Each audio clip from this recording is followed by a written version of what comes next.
Duk da BBC har yau an kira da ni, to ba zan fasa ba, ni ma na buɗe BBC ta.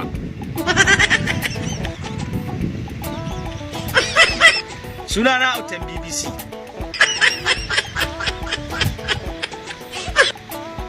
Mun fara TikTok ne wajen shekara 35 da suka wuce.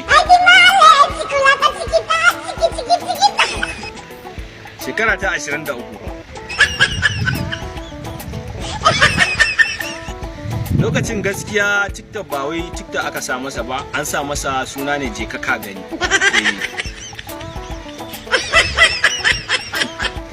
Gaskiya duk wanda ga yana TikTok yanzu lokacin ba a haife shi ba, lokacin da muka fara TikTok. Sakona da BBC ta zo ta yi da ni kawai.